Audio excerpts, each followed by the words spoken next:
സർവജ്ഞ സനാതന സാരസനേത്ര കൃഷ്ണ സർവേശ മഹിഷിതൻ പൂർവജന്മാദിയെല്ലാം പറയാം.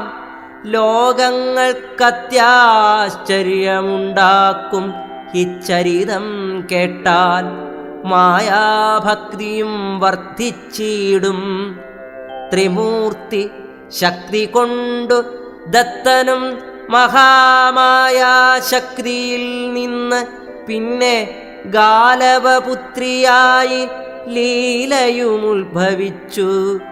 പണ്ടവർ യൗവനത്തിൽ കാലൂനിലാലസിച്ചു പോരുമക്കാലത്തിങ്കൽ ഗാലവൻ ദത്തനായി ലീലയെ നൽകി. കാമലീല ചെയ്തവരേറെക്കാലം വാണതിൻ ശേഷം വിരക്തി വന്നു സന്യാസാശ്രമം സ്വീകരിപ്പാൻ പുറപ്പെട്ടോരു ദത്തൻ സമീപത്തിൽ സന്താപാകുലയായി ചെന്നു നിന്നിപ്രകാരം കാന്താംഗി ലീലാദേവി ചൊല്ലിനാൾ കണ്ണീർ തൂകി.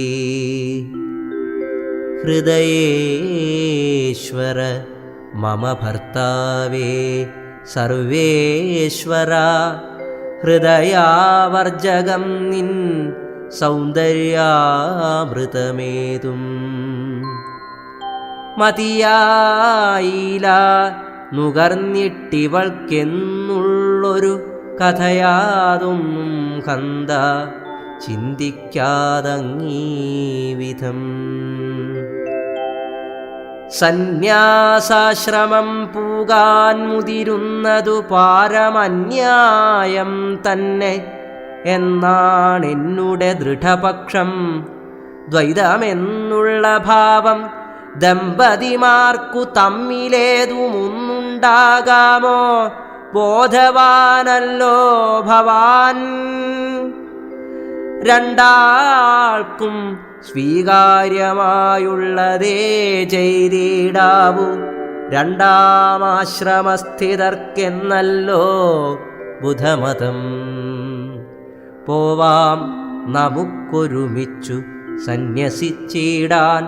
തൃപ്തിയാവോളം ദാമ്പത്യപ്പൂന്തേൻ നുകർന്നതിൻ ശേഷം ഇപ്പോളായതിനുള്ള കാലമായില്ല നാഥ. സ്വൽപ്പവും നമുക്കാരോഗ്യത്തിനില്ലല്ലോ കോട്ടം എന്നുള്ള ലീലാവാക്യം കേൾക്കവേ നിജചിത്തത്തിനൊരു കുലുക്കവുമെന്നിയേ ദത്തൻ ചൊന്നാൻ.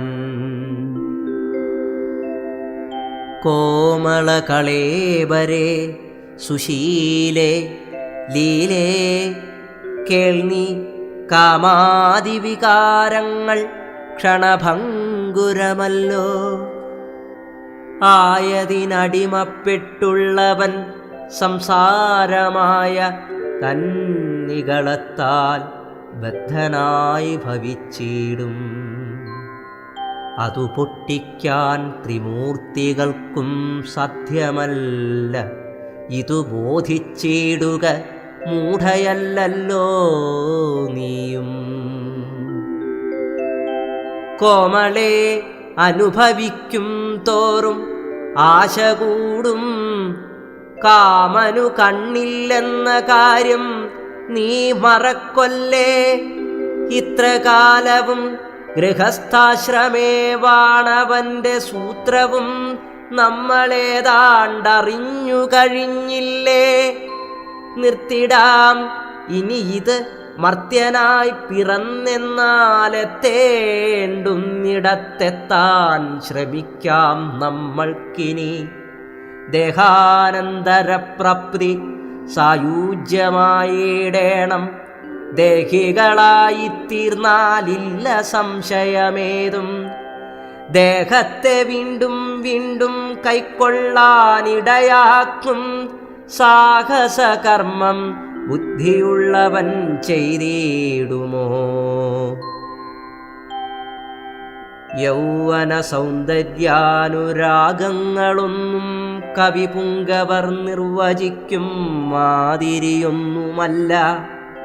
തിലത്തെ മല പോലെ വർണ്ണിച്ചു വർണ്ണിച്ചൊരു നിലയും കാണാതവർ കാണുന്നു ദിവാസ്വപ്നം. വാസ്തവം വിചാരിച്ചാലില്ലാത്തതുണ്ടൊന്നായി വിസ്തരിച്ചോദിയോദിച്ചിത്തവിഭ്രമം ചേർക്കും മർത്യരാകുന്നു കവിവർഗങ്ങൾ. മായാമോഹം വർദ്ധിപ്പിച്ചിടുന്നതിക്കൂട്ടരാണുലകത്തിൽ. എന്തിനായി ബഹുവിധമോതിയിടുന്നു ഞാൻ ഭദ്രേ. ഹന്ത കാമികൾ മായാബദ്ധരാണെന്നറിഞ്ഞാലും ഇത്തരം ദത്തൻ തൻ്റെ തത്വവാക്യങ്ങൾ കേട്ടിട്ടുത്തരം ലീലാദേവി സത്വരമുരൾ ചെയ്തു. വാസ്തവമാവാമങ്ങ് ചൊന്നതെങ്കിലും എൻ്റെ യുക്തിയും കുറച്ചൊന്നു കേൾക്കണേ പ്രാണേശ്വര. ചിന്തിച്ചു നോക്കിയിടുമ്പോൾ ദാമ്പത്യം മുക്തിദ്വാരം ബന്ധിച്ചിടുന്നുവെന്നതൊട്ടുമേ ശരിയല്ല. ഇല്ലുടലിന്നൊഴിച്ചു ദമ്പതിമാർക്കു ഭേദമെള്ളോളമിന്നാണല്ലോ ശാസ്ത്രസിദ്ധാന്തം നാഥ. തുല്യമാനസരായാൽ അവർ തൻ വിചാരവും തുല്യമായതിൻ ഫലം രണ്ടാൾക്കും ഒന്നൊന്നായി ശാസ്ത്രമിങ്ങനെയല്ലോ ചൊല്ലുന്നു. പിന്നെ ഭവാനിത്തരം ഭിന്നഭാവമെങ്ങു നിന്നുണ്ടായി വന്നു. എനിക്കു തെല്ലും മറ്റം വന്നതില്ലിതേവരെ ജനിക്കുന്നില്ല ദാമ്പത്യത്തിലൊരപ്രീതിയും. എന്നല്ല സന്താനവുമുണ്ടായിട്ടില്ല നമ്മൾക്കെന്നുള്ള കാര്യം ഭവാനെന്തകോ ചിന്തിക്കാത്തു. പുത്രനാലല്ലോ ഗതി കിട്ടുന്നു പിതൃക്കൾക്കീ തത്വത്തെ തവ സന്യാസഭ്രമം വിഴുങ്ങിയോ. ഗൃഹസ്ഥാശ്രമേ വാണു മുക്തിയെ പ്രാപിച്ചിടാൻ ഇഹത്തിൽ സാധ്യമാവില്ലെന്നാണോ തവ മതം. സപ്തർഷിമാരും കൂടി ഗൃഹസ്ഥാശ്രമികളായി വർത്തിക്കുന്നവരല്ലോ നിത്യമുക്തന്മാരായി. ചിത്തസംതൃപ്തി തന്നെ മുക്തി എന്നതിനർത്ഥം. ദുഃഖസൗഖ്യങ്ങളെല്ലാം മനസ്സിൻ തോന്നൽ മാത്രം.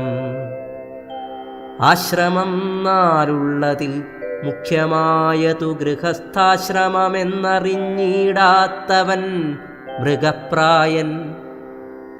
സശ്രദ്ധം ഗൃഹാശ്രമം ദീക്ഷിച്ചു പോരുന്നോർക്കു വിശ്വത്തിൽ സാധിക്കേണ്ടതില്ല മറ്റൊന്നും തന്നെ. അശങ്കം ശ്രേഷ്ഠമാമീ ദ്വിതീയാശ്രമം വിട്ട് ത്രിശങ്കുസ്വർഗം പൂകിടാനാണോ ഭവാൻ ഭാവം. ഒന്നിങ്കലുറച്ചു നിൽക്കാതെയുള്ളവൻ എങ്ങു ചെന്നാലും സ്ഥാനമില്ലെന്നോർക്കണം പ്രത്യേകിച്ചും. ദത്തനുമുര ചെയ്തു നിന്റെ ഈ വാദമെല്ലാം ചിത്തജഭ്രാന്തിൻ സന്താനങ്ങളാണറിയും ഞാൻ. കാമികളേതൊന്നിനും ചൊല്ലിയിടുമോരോ ന്യായം.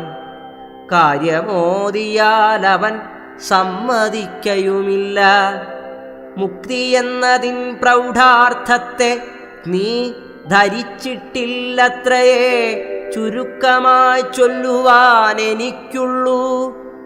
ഭർത്താവിൻ ദൃഢനില കണ്ടു ലീലയും ചെറ്റു ചിത്തവിക്ഷോഭം പൂണ്ട് ചൊല്ലിനാളിതം വീണ്ടും. കർത്തവ്യകർമ്മം ശരിക്കാചരിക്കാതെയുള്ള മർത്യനു കുതിരക്കൊമ്പെന്ന പോൽ തന്നെ മുക്തി. ഇല്ലങ്ങയ്ക്കശേഷവും കർത്തവ്യബോധം നാഥ, വല്ലതും പറയുകയല്ല ഞാൻ മഹാമതേ. അഗ്നിസാക്ഷിയായി വേട്ട പത്നി തന്നഭിലാഷം ഭഗ്നമാക്കുന്നവന്നു മുക്തിക്കില്ലധികാരം. അക്കാര്യമെല്ലാം പോട്ടെ വല്ലഭ, ഭവാനുടെ ഇക്കോമളാംഗം പാർക്കും തോറുമെൻ ഹൃദയത്തിൽ ചിത്തജവന്നി കത്തിയിടുന്നുവെന്നോതി ഭർതൃഗാത്രത്തെ പുൽകാൻ തന്നെത്താൻ മറന്നടുത്തപ്പോൾ ദത്തനും രോഷാകുലനേത്രനായി മാറി ദേഹമത്രയും വിറപുണ്ടു ദന്തവും കടിച്ചോതി. കുടിലചിത്തേ ലീലേ കശ്മലേ കഷ്ടം കഷ്ടം, കാമനടിമപ്പെട്ടു ബുദ്ധിഹീനയായിത്തരത്തിൽ ചൊല്ലിയ കാരണത്താൽ ഭാവിയിൽ പ്രജ്ഞ തെല്ലുമില്ലാത്ത ഭയങ്കര മഹിഷിയായിത്തീർന്ന് ദുഷ്ടരാം അസുരവർഗങ്ങളുമായി കൊടും കാട്ടിൽ വാഴ്ക നീ എന്ന് ശാപവുമേകീടിനാൻ ദത്തൻ. ഭഗ്നാശയായി ലീല കോപതാപാദിയാർന്ന് ഭർത്താവിൻ കമനീയ വിഗ്രഹം പാർത്തു പാർത്ത് കണ്ണുനീർ തൂകി തൂകി ദീർഘനിശ്വാസം പൂണ്ടീവണ്ണമൊന്നുര ചെയ്തു ഗൽഗദത്തോടും കൂടി. കർത്തവ്യകർമ്മങ്ങളെ അണുവും പിഴയ്ക്കാതെ ഭക്തി സംയുതം ഭർതൃശുശ്രൂഷ വേണ്ടും വണ്ണം നിത്യവും നിർവഹിച്ചു പോരുന്നോരബല ഞാൻ. ഭർത്താവേ, ഭവൽ ശാപം സ്വീകരിക്കുന്നു, പക്ഷേ ചാരിത്രശുദ്ധിയൊന്നാണബലക്കെഴും ശക്തി. ചേരുന്നുണ്ടിവളിലാ ശക്തി എന്നിരിക്കിലോ കൈവരുമെന്നഭീഷ്ടം ഭാവിയിലെരുമയായി പോയാലുമീ ഞാൻ. ഇതു സത്യമെന്നറിഞ്ഞാലും ഓർത്തുകൊള്ളുക, ഭവാൻ ചെയ്തു തീർക്കേണ്ടതാമെൻ ചിത്താഭിലാഷമായ കർത്തവ്യകർമ്മം ചെയ്യുവാൻ. സുന്ദരമഹിഷമായി വന്നവതാരം ചെയ്യും മന്നിടേ ഭവാൻ. മായാശക്തിയാൽ അസംശയം ശാപമല്ലിത് മമ മോഹമാകുന്നു നാഥ. കോപിക്ക വേണ്ട, പോയിടുന്നു ഞാൻ പ്രിയതമാ എന്നു ചൊന്നവൾ കൂപ്പിത്തൊഴുതു. ഹൃദയത്തിൽ നന്നായി ദത്തരൂപം ധ്യാനിച്ചങ്ങുറപ്പിച്ചു. നേത്രങ്ങൾ ഭ്രൂമധ്യത്തിൽ നിർത്തിയങ്ങിളകാതെ തത്ര നിന്നുടൽ തന്നെ പ്രാപിച്ചു സമാധിയും. ദൈതാവാക്യങ്ങളും സത്യവും സമാധിയും ഹൃദയേ പേർത്തുമോർത്തു ദുഃഖിതനായിത്തീർന്നു ചിത്രം. ഹാ, സന്യസിപ്പാനുണ്ടായ ദത്തോദ്ദേശമസ്തപ്രായമായിത്തീർന്നിട്ടവനും കാട്ടിൽ പുക്കു. തത്ര വാണിതു വൃഥാ നാളുകൾ തള്ളി നീക്കി.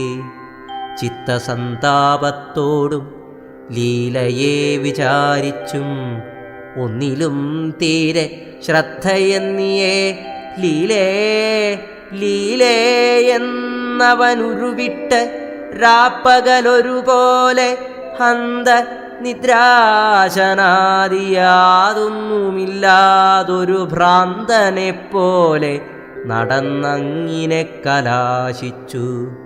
ഉദ്ദേശമെത്ര നല്ലതായാലും ഫലം ദൈവനിശ്ചയം പോലെ അല്ലാതെങ്ങിനെ വന്നിടുന്നു.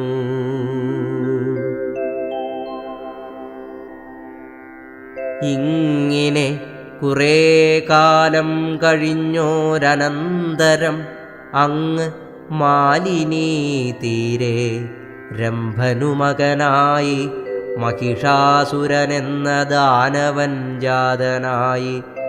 മഹി, പാതാളം, സ്വർഗം എന്നിവയെല്ലാം അവൻ ബ്രഹ്മാവിൻ വരബലം കൊണ്ടുടൻ കീഴടക്കി വന്മാലു ചേർത്താൻ ഭുവനത്രയത്തിനുമൊപ്പം. ദേവകളപേക്ഷിക്ക കാരണം അവൻ ദുർഗാദേവിയാൽ ഹതനായി സായുജ്യം പ്രാപിച്ചിതു. തദനന്തരം രംഭൻ തന്നുടെ സഹോദരൻ കരംഭൻ തൻ പുത്രിയായി ലീലയുമുളവായി മഹിഷീരൂപമാർന്നു ഭീകരിയായാരവൾ. മഹിഷാസുരവധം കേട്ടേറ്റം ഹൃഷ്ടയായി ചെന്നവൾ ധാതാവിനെ ഘോരമായി തപം ചെയ്തു. നന്നായി പ്രസാദിപ്പിച്ചിങ്ങനെ വരം വാങ്ങി. 3 ലോകത്തും നിന്നെ വെല്ലുവാനായിട്ടാരും തന്നെയുണ്ടാകയില്ല.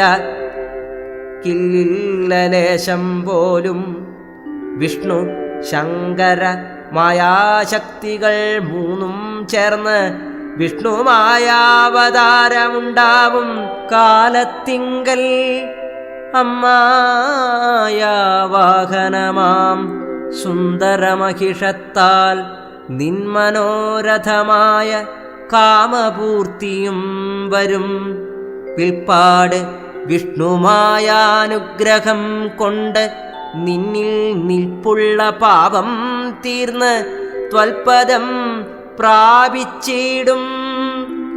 ചിത്തസന്തോഷം പൂണ്ടു വരത്തിൻ ബലം മൂലം ശക്തിയും പാരമാർന്നു സത്വരം മഹിഷിയും 3 ലോകവും വെന്ന് ചക്രവർത്തിനിയായിട്ടിന്ദ്രലോകത്തിൽ തന്നെ വസിച്ചു സസുഖമായി.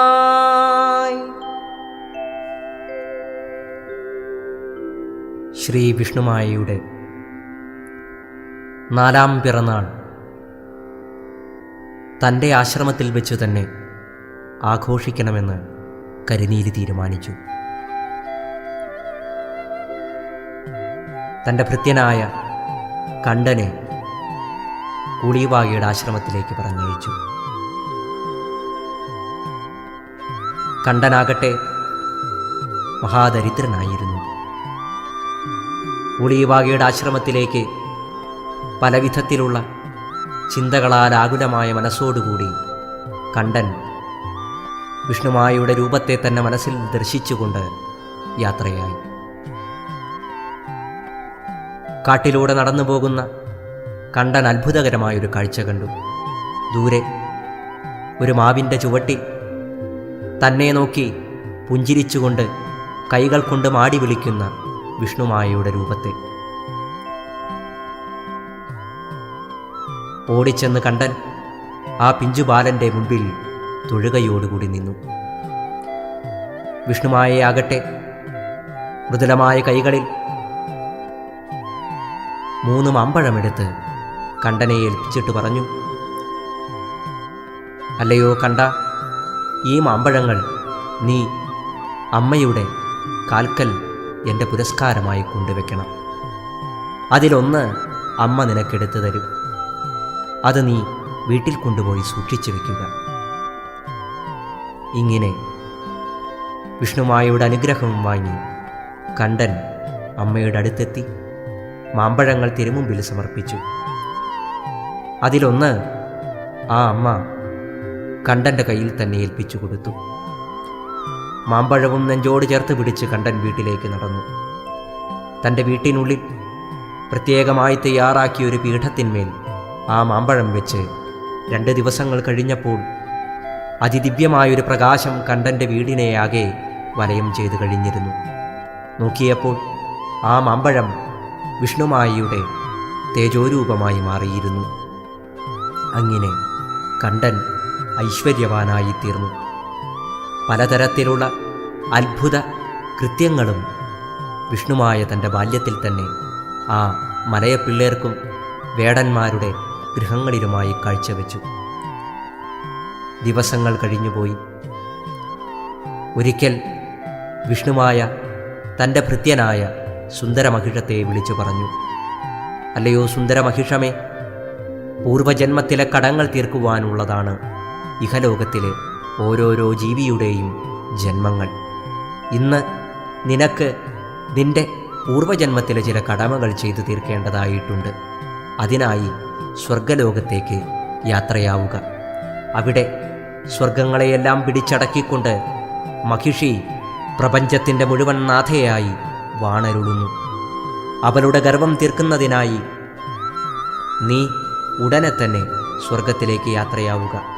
നിന്റെ കടക്കണ്ണുകൊണ്ടുള്ള നോട്ടം കൊണ്ട് അവളെ കാമപരവശയാക്കി ഭൂമിയിലേക്ക് കൂട്ടിക്കൊണ്ടുവരിക. ഇത് എൻ്റെ ജന്മദൗത്യമാണ്, നിന്റെ മുജ്ജന്മങ്ങളിലേക്കുള്ള കടമയും.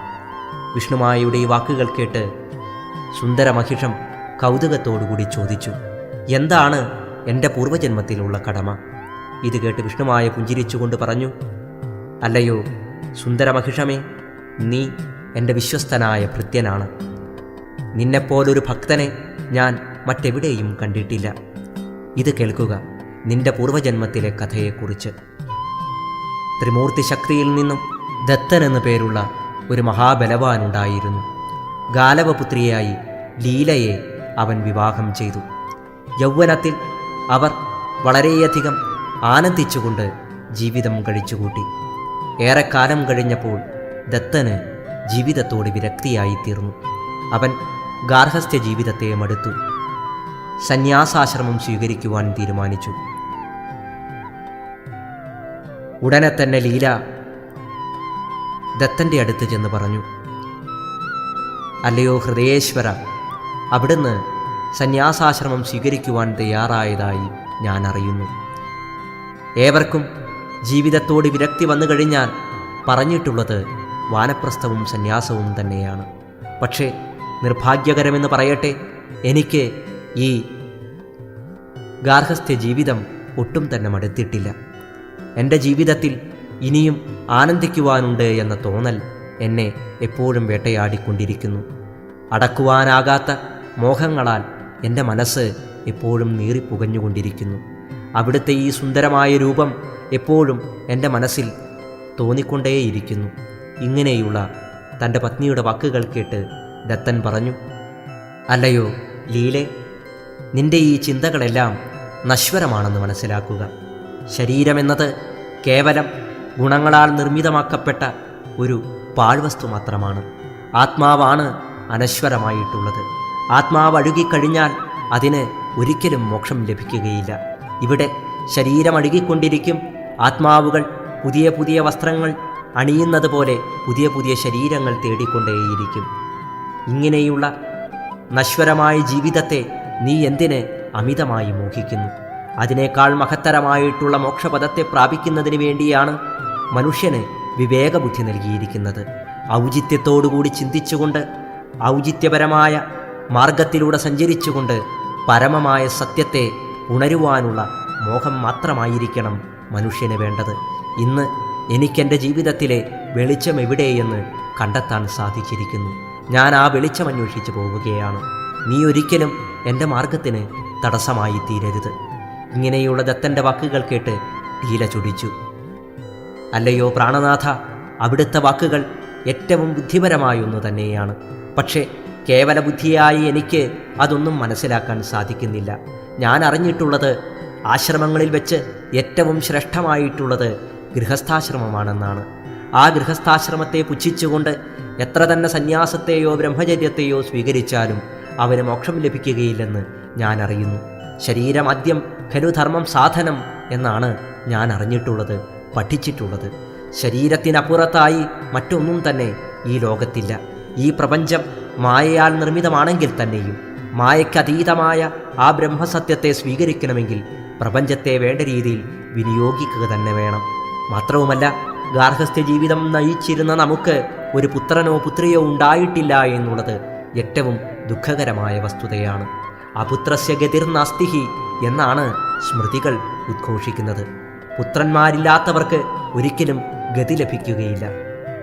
ക്ഷീണമായ പുണ്യങ്ങളാൽ സ്വർഗത്തിൽ നിന്നും താഴേക്ക് നിലംപതിക്കുന്നവരെ പോലെ നാം ഓരോരുത്തരും ആ ഗാർഹസ്ഥ്യ ജീവിതം വേണ്ട രീതിയിൽ വിനിയോഗിച്ചില്ലെങ്കിൽ എത്ര തന്നെ മോക്ഷമാർഗങ്ങളെ സ്വീകരിച്ചാലും അവിടെ നിന്ന് പിന്നോക്കം ഓടിപ്പോയിക്കൊണ്ടേയിരിക്കും. അതുകൊണ്ട് അല്ലയോ പ്രാണേശ്വര, അവിടുന്ന് എൻ്റെ വാക്കുകൾ കേൾക്കുക. ഭർത്താവ് ചെയ്യുന്നത് തന്നെ ഭാര്യയും അനുവർത്തിക്കേണ്ടതാകുന്നു. ഭാര്യയുടെ ഇഷ്ടങ്ങളെ കണ്ടറിഞ്ഞുകൊണ്ട് ഒരു ഭർത്താവും ജീവിക്കേണ്ടതാകുന്നു. ഈ മഹത്തായ ദാമ്പത്യ ജീവിതത്തിൻ്റെ തത്വത്തെ മനസ്സിലാക്കിക്കൊണ്ട് നാം പരസ്പരം ഒരുപോലെ തീരുമാനങ്ങൾ എടുക്കേണ്ടതാണ്. അവിടുന്ന് എപ്പോഴാണ് ഈ ഗാർഹസ്ഥ്യ ജീവിതത്തോട് വിരക്തി തോന്നിക്കൊണ്ട് സന്യാസ ജീവിതത്തെ ആശ്രയിക്കുന്നത്, അപ്പോൾ തന്നെ പത്നിയായ ഞാനും അവിടുത്തെ പിന്തുടരേണ്ടതുണ്ട്. ഇങ്ങനെ പറയുന്ന തൻ്റെ പത്നിയുടെ വാക്കുകളെ വകവയ്ക്കാതെ ദത്തൻ സന്യാസ ജീവിതത്തെ സ്വീകരിക്കുന്നതിന് വേണ്ടി തന്നെ മുന്നോട്ട് നടന്നു. ദത്തനെ തടഞ്ഞുകൊണ്ട് ലീലയാകട്ടെ അവനെ ആലിംഗനം ചെയ്യുവാൻ ശ്രമിച്ചു. ഉള്ളിൽ നുരഞ്ഞു പൊന്തിയ കോപത്തെ അടക്കുവാൻ വയ്യാതെ ദത്തൻ പറഞ്ഞു, അല്ലയോ ലീലെ, നിന്റെ ഈ അന്ധമായ കാമം നിന്റെ ജീവിതത്തെ തന്നെ നശിപ്പിച്ചിരിക്കുന്നു. നിന്റെ ചിന്തകളെ മലിനമാക്കിയിരിക്കുന്നു. നിന്റെ ആത്മാവിനെ ജീർണിപ്പിച്ചിരിക്കുന്നു. അങ്ങനെയുള്ള നിനക്ക് ഒരിക്കലും യോജിച്ചതല്ല ഈ മനുഷ്യജന്മം. അതുകൊണ്ട് വിവേകമില്ലാത്ത ഒരു മഹിഷിയായി നീ ജനിക്കുമാറാകട്ടെ. ഈ ശാപം കേട്ട് ലീല തൻ്റെ കർണങ്ങളെ പൊത്തിക്കൊണ്ട് പറഞ്ഞു, അല്ലയോ ദേവദേവ, ഇത്രയും ഹീനമായൊരു ശാപം എൻ്റെ ജീവിതത്തിൽ അടിച്ചേൽപ്പിക്കേണ്ടതില്ലായിരുന്നു. ഇതാ ഈ ശാപത്തെ ഞാൻ അനുഗ്രഹമായി സ്വീകരിക്കുകയാണ്. ഈ നിമിഷം തിരിച്ച് മറ്റൊരു ശാപത്തെ നൽകുവാനല്ല ഞാൻ ആഗ്രഹിക്കുന്നത്. പകരം എൻ്റെ പാതിവൃത്യത്തിന് എന്തെങ്കിലും മഹിമയുണ്ടെങ്കിൽ, ഇത്രയും കാലം ഞാൻ അങ്ങയെ ശുശ്രൂഷിക്കുകയും അങ്ങയെ ആരാധിക്കുകയും ചെയ്തതിൽ എന്തെങ്കിലും സത്യമുണ്ടെങ്കിൽ ആ സത്യം പരിപാലിക്കുന്നതിന് വേണ്ടി ഞാനിതാ പ്രതിജ്ഞ ചെയ്യുന്നു. എത്ര തന്നെ മഹിഷിയുടേതല്ല, എത്ര തന്നെ യോനികളിൽ പിറക്കേണ്ടി വന്നാലും അവിടുത്തെ ഇച്ഛിച്ചിട്ടുള്ള എനിക്ക് എൻ്റെ കാമപൂർത്തി വരാതെ ഒരിക്കലും മോക്ഷം ലഭിക്കുകയില്ല. അടുത്ത ജന്മത്തിൽ അങ്ങും മഹിഷമായി ജനിച്ചുകൊണ്ട് എൻ്റെ കാമേച്ഛയെ പൂർത്തീകരിക്കുമാറാകട്ടെ. ഇങ്ങനെ പരസ്പരം ശപിച്ചതിൻ്റെ ഫലമായി അല്ലയോ സുന്ദരമഹിഷമേ, നീ മഹിഷമായി തീർന്നു. നീ കഴിഞ്ഞ ജന്മത്തിൽ ദത്തനായിരുന്നു. നിന്റെ പത്നിയായ ലീലയാകട്ടെ മഹിഷിയായി ജനിച്ച് സ്വർഗത്തെയും ഭൂമിയെയും പാതാളത്തെയും കീഴടക്കി ദേവലോകത്തെ കീഴടക്കിക്കൊണ്ട് സ്വയം ഇന്ദ്രനായി പ്രഖ്യാപിച്ചുകൊണ്ട് വാണരുളുകയാണ്. അവളുടെ ദർപ്പത്തെ തീർക്കുന്നതിന് വേണ്ടി ഉടൻ തന്നെ നീ പരലോകത്തേക്ക് യാത്രയാവുക. അവിടെ ചെന്ന് അമരാവതിയിൽ വാണരുളുന്ന മഹിഷിയെ മോഹിപ്പിച്ച് ഭൂമിയിലേക്ക് കൂട്ടിക്കൊണ്ടുവരിക. എൻ്റെ തിരുനാൾ മഹോത്സവത്തിൻ്റെ സമയത്ത് അവളുടെ ദർപ്പത്തെ ഞാൻ അടക്കുക തന്നെ ചെയ്യും.